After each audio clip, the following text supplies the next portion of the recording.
आपण पाहताय कोकणचं नंबर 1 महा चॅनल कोकण सात लाईव्ह बातमीपत्रात आपलं स्वागत। सुरुवात करूया हेडलाईन्सना।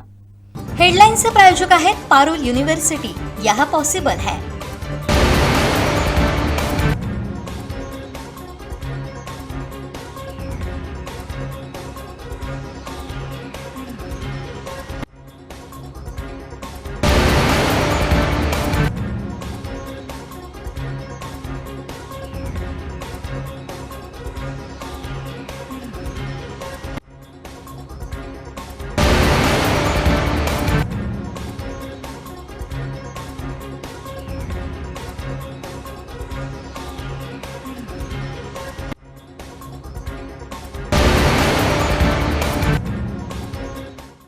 आता पाहूया सविस्तर बातम्या।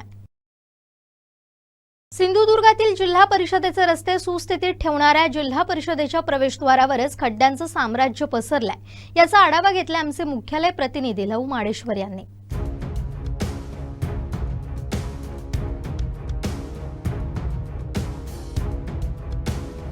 आपण आता जिल्हा परिषद सिंधुदुर्गच्या प्रवेशद्वारावर आहोत। आपण ह्या प्रवेशद्वाराची झालेली स्थिती पाहू शकतो।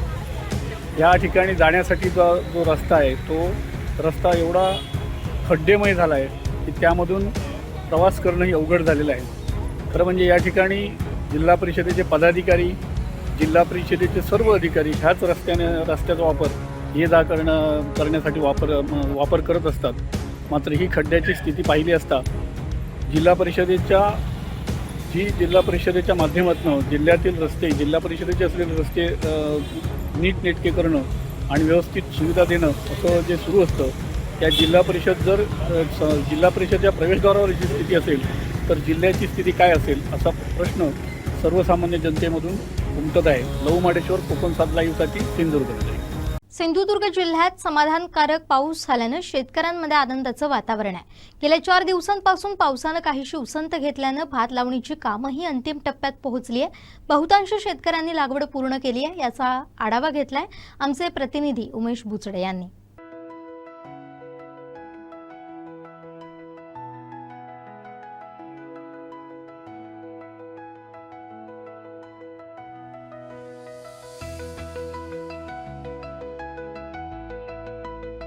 कोकणामध्ये प्रामुख्याने भात शेती केली जाते आणि पाऊस जो जून महिन्यापासून सुरू होता आणि त्याच्यावर ही भात शेती अवलंबून आहे। यंदा ह्या वर्षी अल निनोचं सावट होता आणि त्यामुळे भात शेतीला उशीर झाला होता। मोठ्या प्रमाणात पाऊस देखील 1 महिनाभर उशीर झाल्यामुळे शेती कशी होणार असं देखील शंका होती। पण आता बघतोय की सध्या पाऊस मुबलक पडलेला आहे आणि भात शेतीमध्ये कोपऱ्यामध्ये पाणी आहे। अल निनो सावट जे होतं तरी देखील आता बघतोय की दिवसातून 1-2 सऱ्या ह्या पावसाच्या पडत आहेत, त्यामुळे कोपऱ्यामध्ये पाणी आहे आणि भाताची रोपं आता लावणी बऱ्यापैकी पूर्ण झाली आहेत आणि भाताची रोपं ही आता वाढीस सुरुवात झालेली आहे। आपण बघते पूर्ण अशी हिरवळ ही जी भाताची रोपं दिसत आहेत।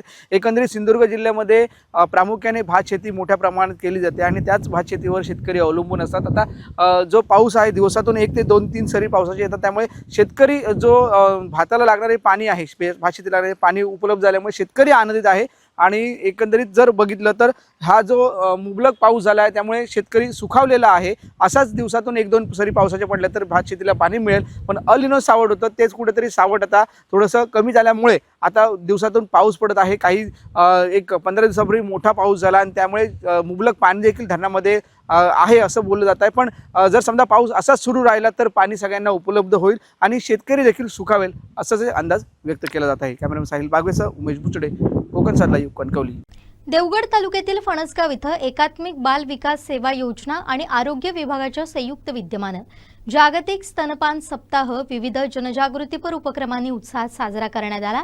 रोल प्ले, मार्गदर्शनपर व्हिडिओ, पौष्टिक आहार, प्रात्यक्षिकं आणि तज्ज्ञांच्या मार्गदर्शनातून स्तनपानाचं महत्त्व प्रभावीपणे मातांपर्यंत पोहोचवण्यात आलं।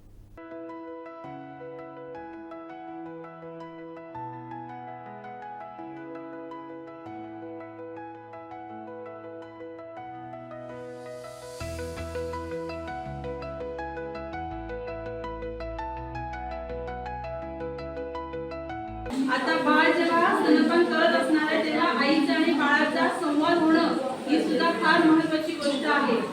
म्हणजे नुसतं बाळाचा आई नुसती दूध पाजते आणि बाळ दूध पिते असं नाही, आईने बाळाशी त्या ठिकाणी बोललं पाहिजे। आणि बाळ जोपर्यंत पूर्ण स्तन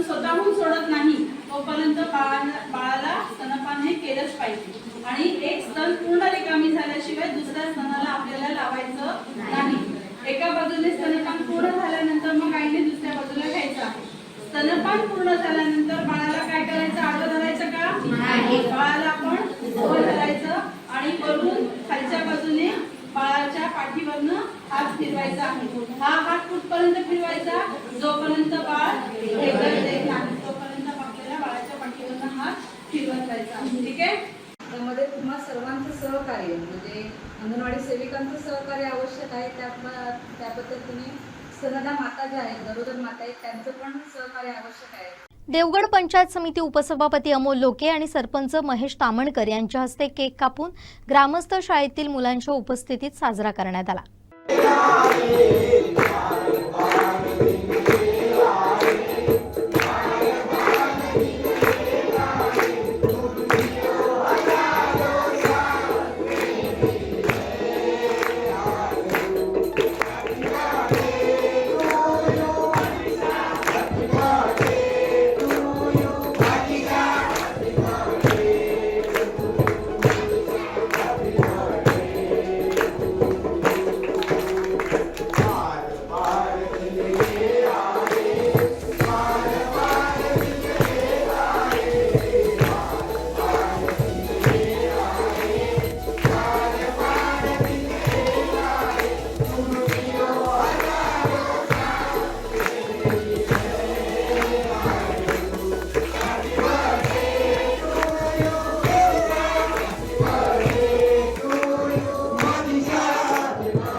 ग्रामीण भागातील पालकांचा इंग्रजी माध्यमांच्या खासगी शाळांकडे वाढता कल आणि स्थलांतरामुळे चिपळूण तालुक्यातील जिल्हा परिषद शाळांसमोर गंभीर अस्तित्वाचा प्रश्न निर्माण झालाय।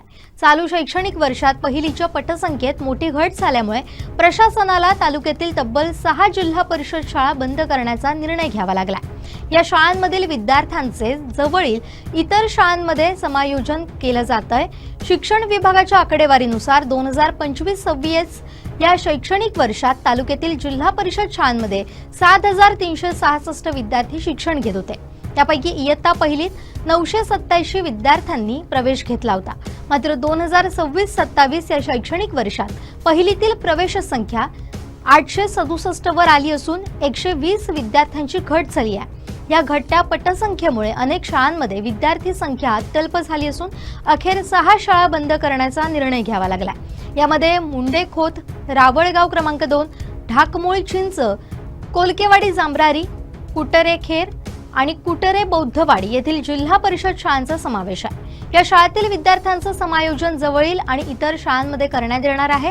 दरम्यान गुरुजींकडून शाळा टिकवण्यासाठी विशेष प्रयत्न सुरू आहेत। शिक्षक वाडी वस्त्यावर जाऊन पालकांशी संवाद साधतायत। मराठी शाळांमधील गुणवत्तापूर्ण शिक्षण, मोफत पाठ्यपुस्तकं, गणवेश, पोषण आहार, डिजिटल शिक्षण आणि विविध शैक्षणिक उपक्रमांची माहिती देत विद्यार्थ्यांना प्रवेशासाठी प्रोत्साहित करतात। मात्र त्यानंतरही अपेक्षित प्रतिसाद मिळत नसल्यानं शिक्षण क्षेत्रात चिंता व्यक्त होतीये। महाराष्ट्रात अॅनालॉग पनीरवर बंदी घालण्यात आली आहे। ती येत्या वर्षभरासाठी लागू राहणार आहे। अन्न सुरक्षा आणि मानके अधिनियमाअंतर्गत अन्न आणि औषध प्रशासनाचे आयुक्त तुकाराम मुंढे यांनी या संदर्भात आदेश जारी केलाय। हा आदेश राजपत्रात प्रसिद्ध देखील झालाय। या आदेशामुळे बाजारातील सर्व प्रकारच्या पनीरवर बंदी आलेली नाहीये। नियमानुसार प्रमाणित पनीरच्या विक्रीवर निर्बंध नाहीयेत। अॅनालॉग किंवा नॉन डेअरी पनीर म्हणजेच पनीर सारखा दिसणाऱ्या अशा उत्पादनात दुधातील स्निग्धांश अथवा दुग्धघन पूर्णता किंवा औषधा वनस्पती तेल, वनस्पती स्निग्धांश किंवा अन्य दुग्धेतर घटकांनी बदललेले असतात अशा उत्पादनाला पनीर म्हणून विकणे किंवा ग्राहकांना पुरवण्यास या आदेशानं मनाई केली आहे। FDA आदेशानुसार पनीर हा प्रमाणित अन्नपदार्थ आहे। पनीरमध्ये दुग्धातील स्निग्धांश हा आवश्यक घटक असून त्याऐवजी वनस्पती तेल, वनस्पती स्निग्धांश किंवा अन्य दुग्धेतर स्निग्धांश वापरण्यास परवानगी नाही। अशा प्रकारे दुधातील घटक बदललेले उत्पादन कायद्याच्या दृष्टीनं दुग्ध संदर्भातील अॅनालॉग ठरतं आणि त्याची पनीर म्हणून विक्री किंवा सेवा करता येणार नाही। या निर्णयाचा थेट परिणाम हॉटेल, रेस्टॉरंट, कॅटरर्स, भोजनालय, क्लाउड किचन आणि अन्य अन्नसेवा आस्थापनांवर होणाऱ्या कोणत्याही खाद्यपदार्थात अॅनालॉग नॉन डेअरी पनीरचा वापर, साठवण, विक्री किंवा ग्राहकांना सेवा देण्यास मनाई करण्यात आली आहे. महाराष्ट्राची चेहरापुंजी म्हणून ओळख असलेली आंबोली धुक्यात हरवली आहे. आंबोली घाट परिसर, आंबोली, चौकुळ, गेळे गावात दाट धुकं पसरलंय. पर्यटकांना आल्हाददायक वातावरण अनुभवायला मिळत आहे.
निपाणी येथील एका पर्यटकाचा महादेवगड पॉइंटवरून सुमारे 400 फूट खोल दरीत कोसळून भीषण अपघात झाल्याची दुर्दैवी घटना मंगळवारी सायंकाळच्या सुमारास घडली होती.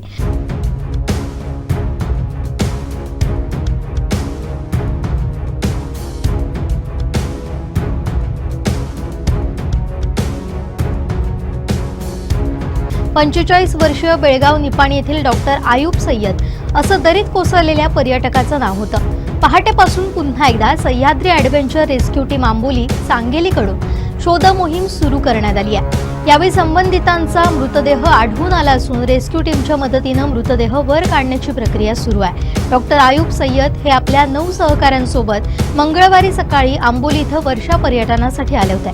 सायंकाळी 5च्या सुमारास महादेवगड पॉइंट परिसरात असताना ते लघुशंकेसाठी दरीच्या बाजूला असलेल्या सुरक्षेच्या रेलिंगवरून पलीकडे गेले. या दरम्यान अचानक तोल गेल्यानं ते थेट 400 फूट खोल दरीत कोसळले. महादेवगड पॉइंटवर मक्याची कणसं विकणाऱ्या एका स्थानिक विक्रेत्यानं त्यांना दरीत कोसळताना पाहिलं आणि तात्काळ त्यांच्या सहकाऱ्यांना या अपघाताची माहिती दिली. घटनेची माहिती मिळताच सावंतवाडी पोलीस ठाण्याचे पोलीस निरीक्षक राजेंद्र मगदूम आपल्या पथकासह घटनास्थळी दाखल झाले. त्यांनी आंबोलीतील सह्याद्री ॲडव्हेंचर रेस्क्यू टीमला मदतीसाठी पाचारण केलं. रेस्क्यू टीम आणि पोलिसांनी तात्काळ शोध मोहीम हाती घेतली. मात्र परिसरात सुरू असणारा संततधार पाऊस, दाट धुकं आणि अंधारामुळे सायंकाळी 7 वाजण्याच्या सुमारास ही शोध मोहीम तात्पुरती थांबवावी लागली होती. मंगळवारी सायंकाळी थांबवण्यात आलेली रेस्क्यू मोहीम बुधवारी सकाळी पहाटे पुन्हा सुरू करण्यात आली. त्यानंतर 10च्या सुमारास मृतदेह खोल दरीत आढळून आला. सद्यस्थितीत हा मृतदेह दरीतून वर काढण्याची प्रक्रिया सुरू आहे.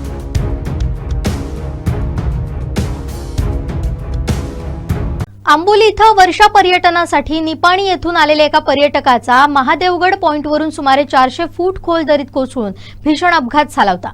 मंगळवारी सायंकाळच्या सुमारास ही घटना घडली होती.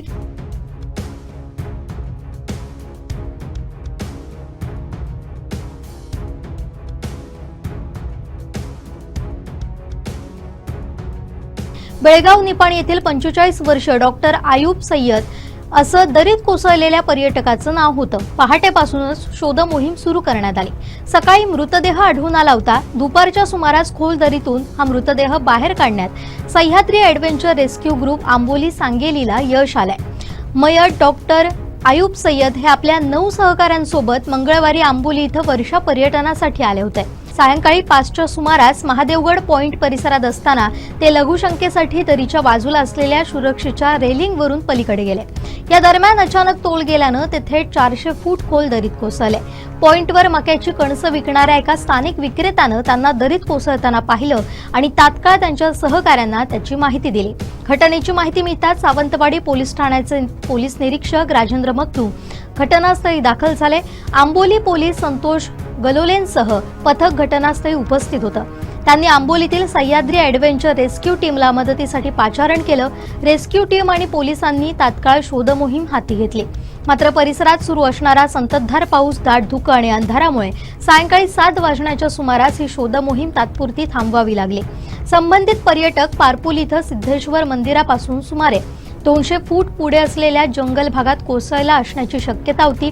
अपघात घडला त्या ठिकाणी संबंधित व्यक्तीचा मोबाईल वरच राहिला असल्यानं मोबाईल लोकेशनच्या आधारे शोध घेणं अशक्य झालं होतं.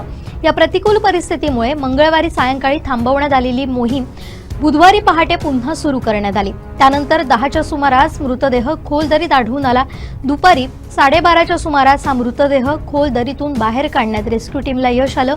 यात Sahyadri adventure rescue group Amboli सांगेलीच्या ऑपरेशन ग्रुपमध्ये बाबल आल्मेडा, मायकल डिसोजा, संतान आल्मेडा, उत्तम नार्वेकर, लॉरेन्स आल्मेडा, राजू राऊळ, प्रथमेश गावडे, पास्कू देसा, अजित नार्वेकर, समीर गावडे, आनंद गावडे, विशाल बांदेकर, प्रतीक मोहिते, नारायण चव्हाण, शुभम कळसुलकर, सर्वेश नाईक, मनीष नार्वेकर, वामन पालेकर, राकेश अमृसकर, दीपक मेस्त्री, अजित गावडे, रघुनाथ सावंत, अभिजित नार्वेकर, हेमंत नार्वेकर यांनी सहभाग घेतला होता.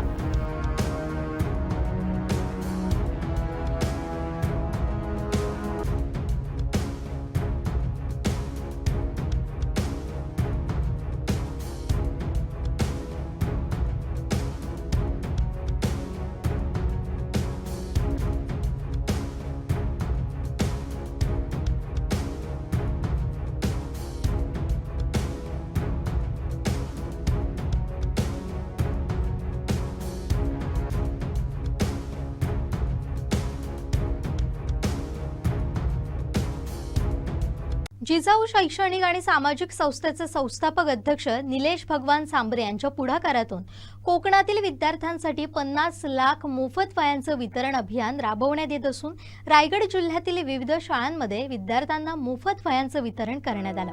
या अभियानाअंतर्गत डीजी तटकरे हायस्कूल, अशोक ल Lokhande Vidya Mandir, Borli high school, new English school, DG high school तसेच doctor AR Undre English high school यांसह मुरुड, नांदगाव, नागाव, अलिबाग आणि रायगड जिल्ह्यातील विविध शाळांमध्ये विद्यार्थ्यांना मोफत वह्यांचं वाटप करण्यात येत आहे. संपूर्ण कोकण विभागात 50 लाख मोफत वह्यांचं वितरण करण्याचं नियोजन असून या अभियानाचा लाभ लाखो विद्यार्थ्यांना मिळणार आहे. आर्थिकदृष्ट्या दुर्बल कुटुंबातील विद्यार्थ्यांना शैक्षणिक साहित्याच्या अभावामुळे शिक्षणात कोणताही अडथळा येऊ नये आणि प्रत्येक विद्यार्थ्याला समान शैक्षणिक संधी मिळावी या उद्देशानं हा उपक्रम राबवण्यात येत असल्याची माहिती निलेश भगवान सांबरे यांनी दिली. जिजाऊ शैक्षणिक आणि सामाजिक संस्थेच्या माध्यमातून कोकणात शिक्षण केंद्रित सामाजिक चळवळ उभी करण्यात आली आहे. संस्थेमार्फत 10 मोफत CBSE शाळा, 50 मोफत अभ्यासिका आणि 40 मोफत स्पर्धा परीक्षा मार्गदर्शन केंद्रे आणि 36 मोफत पोलीस आणि सैन्य भरतीपूर्व प्रशिक्षण केंद्रे तसेच विविध कौशल्य विकास उपक्रम राबवला जातोय. ग्रामीण, आदिवासी आणि वंचित घटकातील विद्यार्थ्यांना दर्जेदार शिक्षणाच्या संधी उपलब्ध करून दिल्या जात आहेत. या उपक्रमातून आजपर्यंत हजारो युवक युवती पोलीस, सैन्य तसेच विविध शासकीय सेवांमध्ये कार्यरत झाले. शिक्षण ही सामाजिक परिवर्तनाची गुरुकिल्ली आहे. या विश्वासातून जिजाऊ शैक्षणिक आणि सामाजिक संस्थेची शैक्षणिक चळवळ सातत्यानं विस्तारत असून 50 लाख मोफत वह्यांचं वितरण अभियान हा त्या सामाजिक बांधिलकीचा महत्त्वपूर्ण टप्पा मानला जातोय. जेणेकरून दादाच्या बरोबर दोन रुपये ताईने कमावले तर महिलाही सन्मानाने कटली जाईल.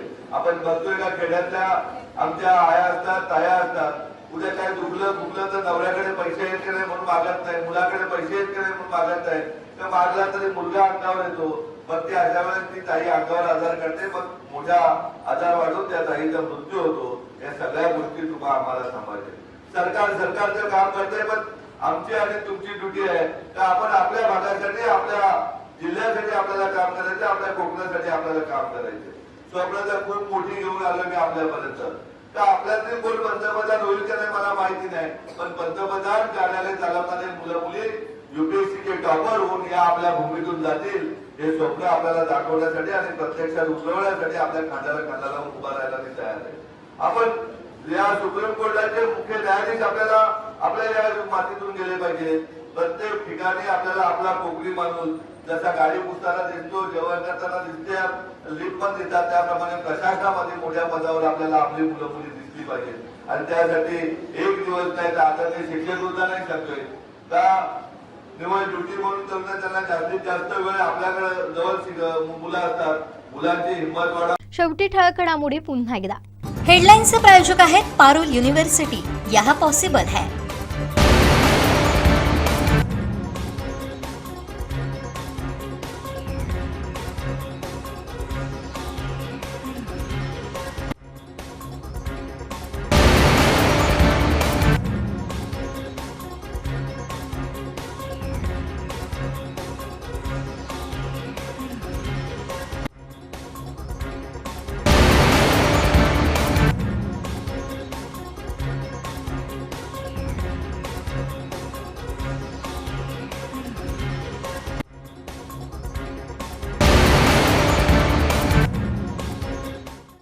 बातमीपत्रात वेळ झाली येथेच थांबण्याची. पाहत राहा कोकणचं नंबर 1 महा चॅनल कोकण सात लाईव्ह. धन्यवाद.